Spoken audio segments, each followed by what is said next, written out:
apa saja? Ya, sudah tentu kita dalam mendirikan usaha perlu melengkapi ya, supaya kita usaha juga akan lebih tenang, legal kan jadinya. Tanda daftar usahanya ada, domisili ada, dan surat atau izin untuk beroperasi maupun melakukan acara juga kita sudah pegang. Alhamdulillah. Ya. Yang kedua itu kafe ini juga dapat sertifikat disebut dari banyak terkait, misalnya sertifikat layak sehat dan dari dinas kesehatan untuk sertifikat halal. Sementara masih on progress, tapi memang itu keharusan ya kita berkomunikasi sudah menjadi, maka itu ya itu masih on progress. Semoga bisa segera selesai.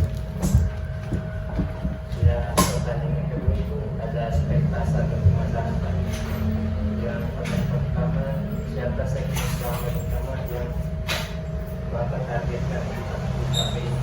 Oke. Bagi kita ya, bagi Hobi Cozy, semua segmen itu penting.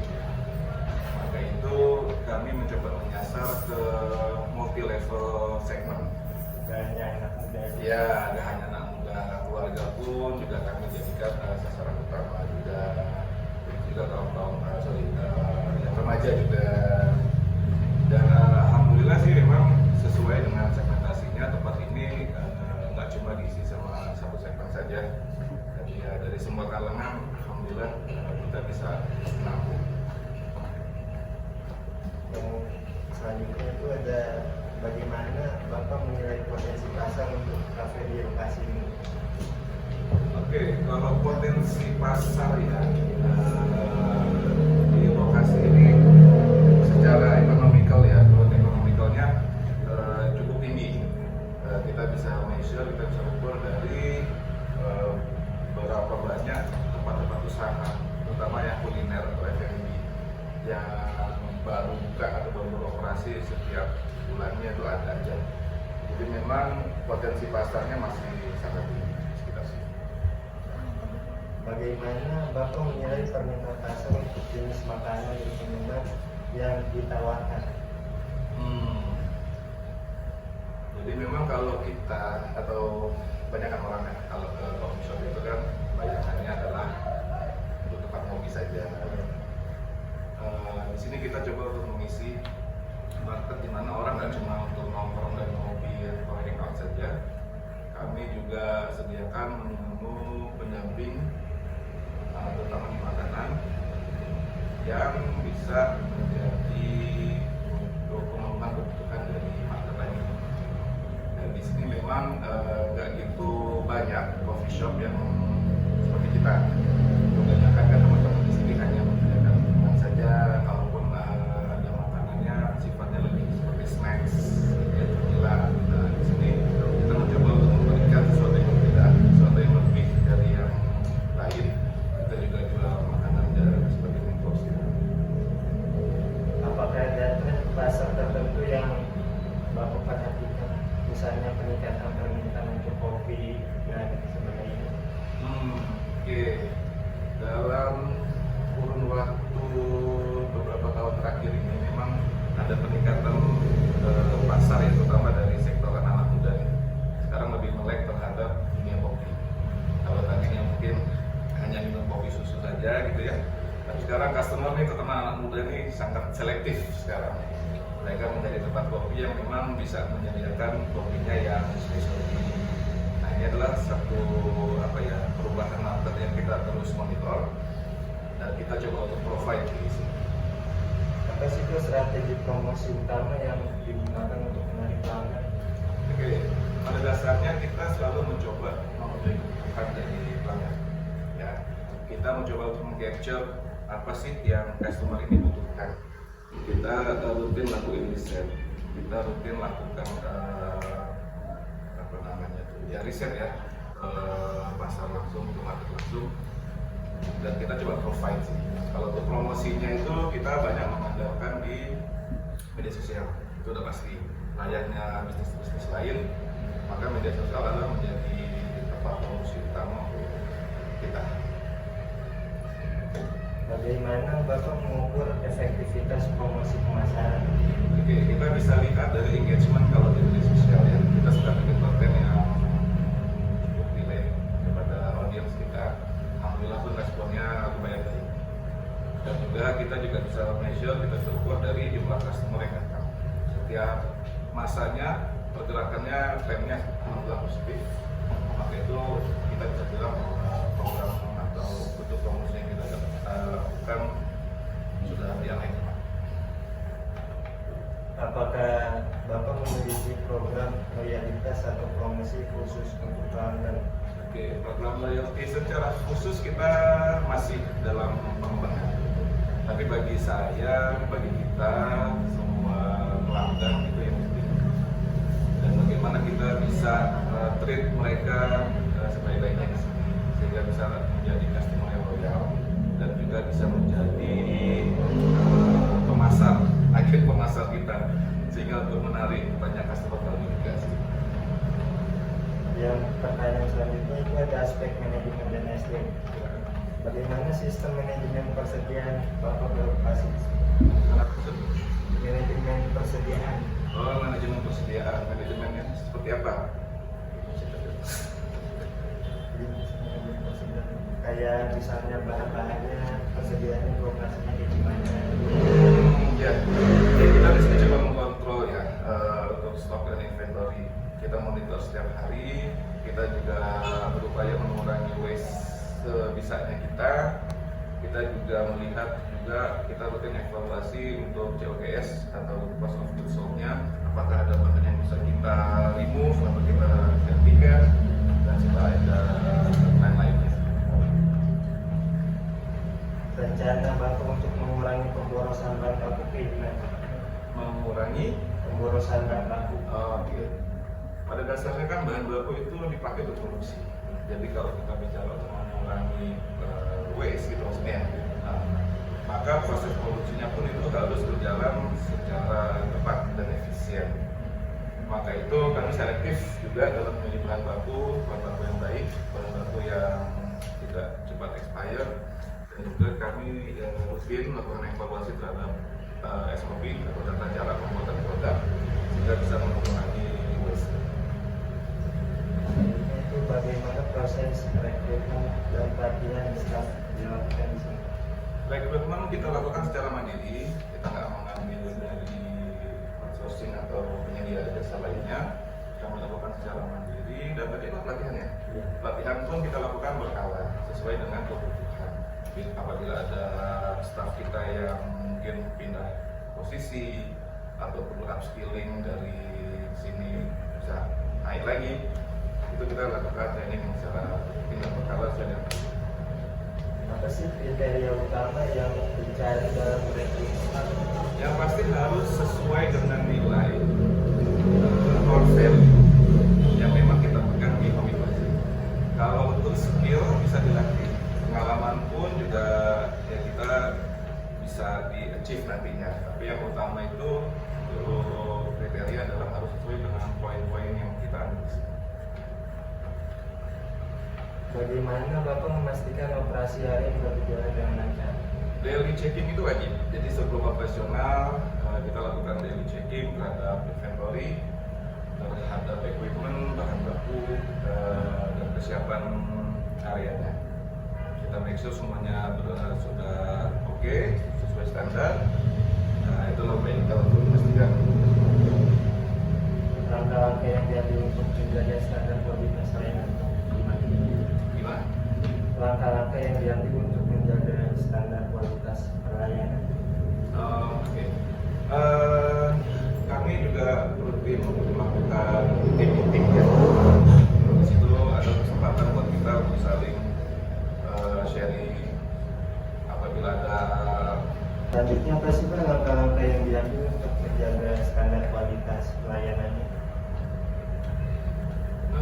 Kita rutin juga ada pelatihan ya untuk staff yang di sini. Bagaimana cara kita membuat produk, bagaimana kita melayani tamu sampai dengan menghandle operating cost. Itu kita tetapkan menjadi standar sehingga harapannya bisa menjaga kualitasnya layanan kita. Selanjutnya di sini ada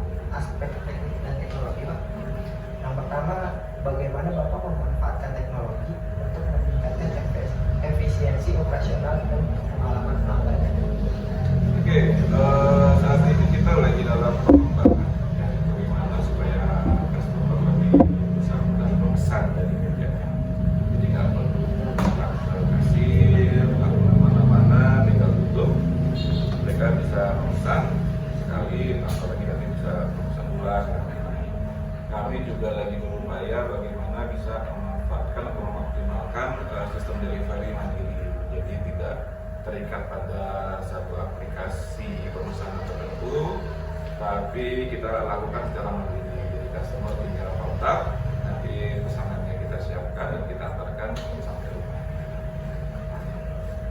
Ya.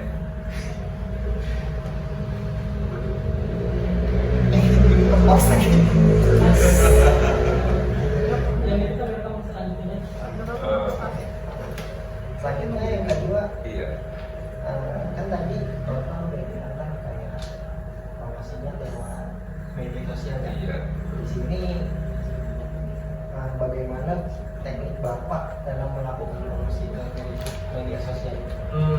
Iya, ya. Kita gunakan media sosial untuk mengenalkan tempat kita, layanan kita, dan produk kita.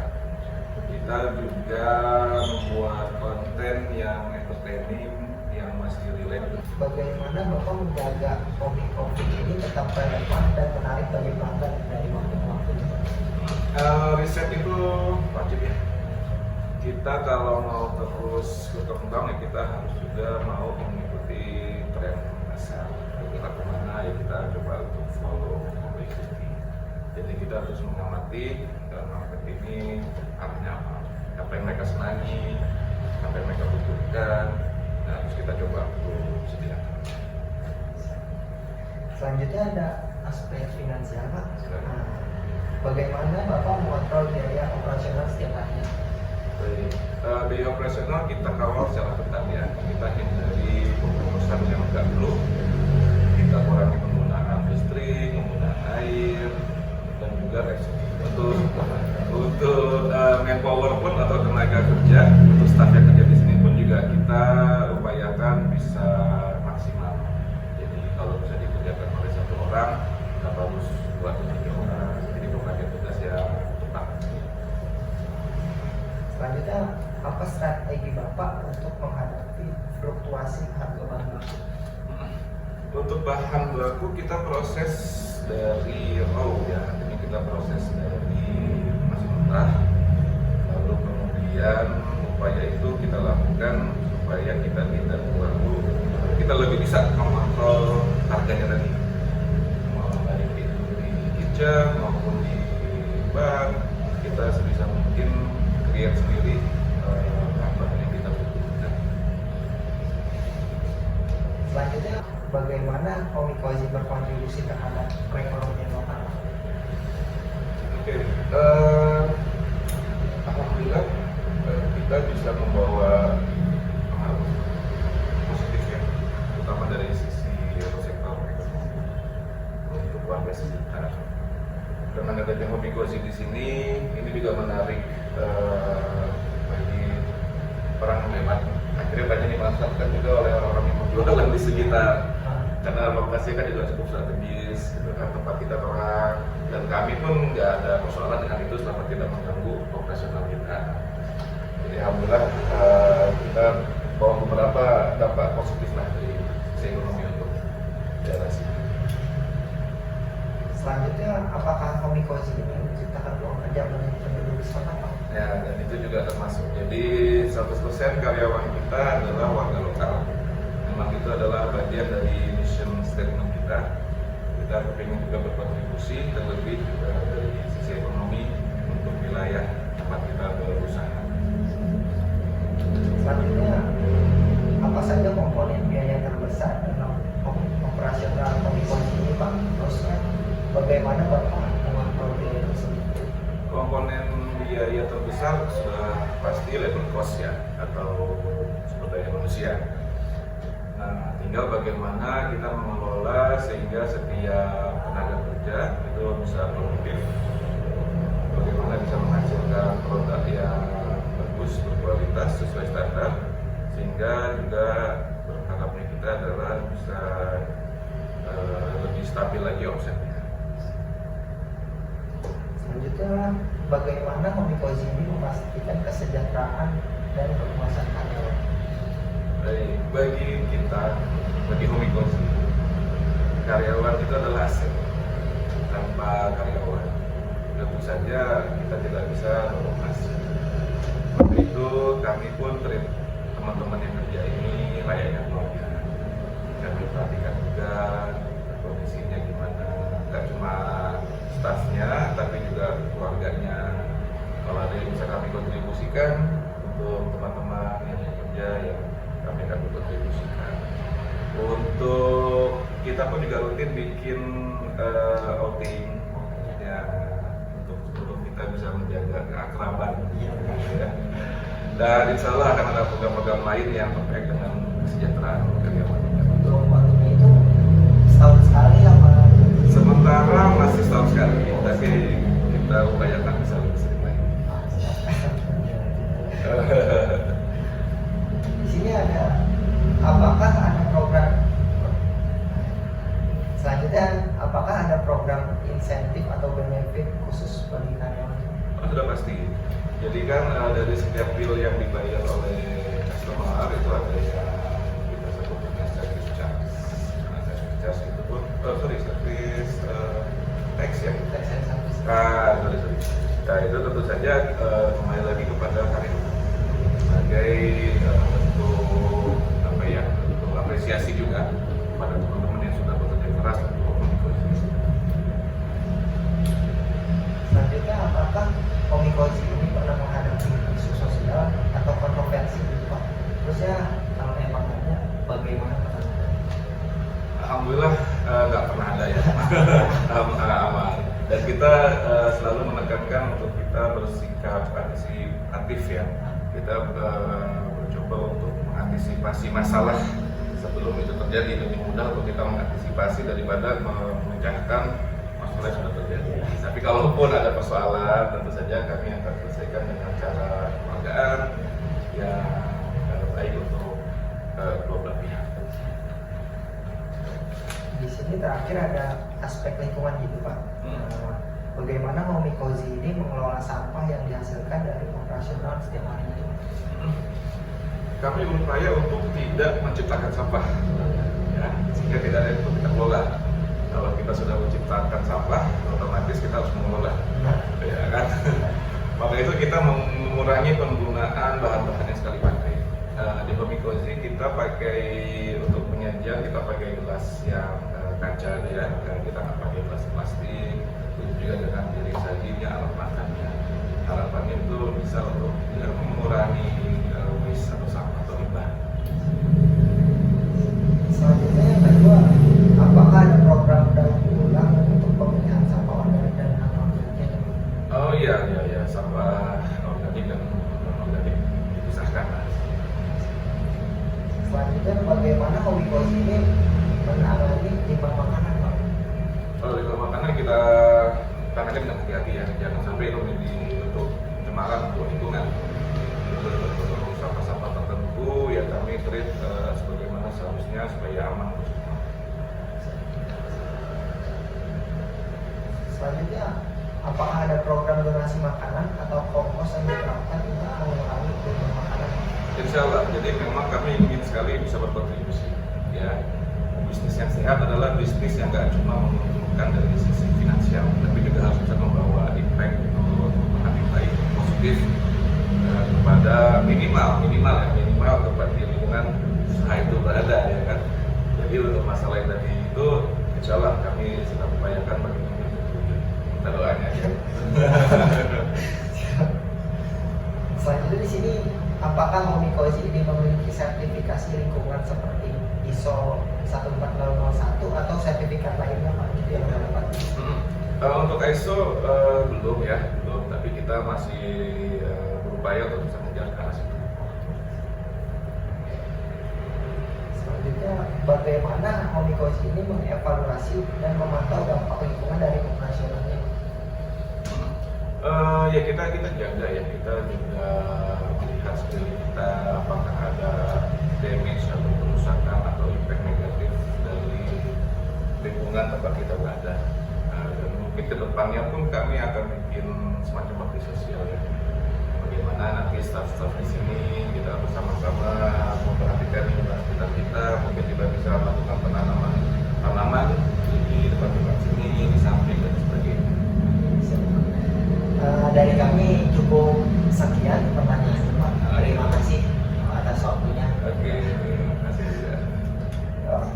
Berapa?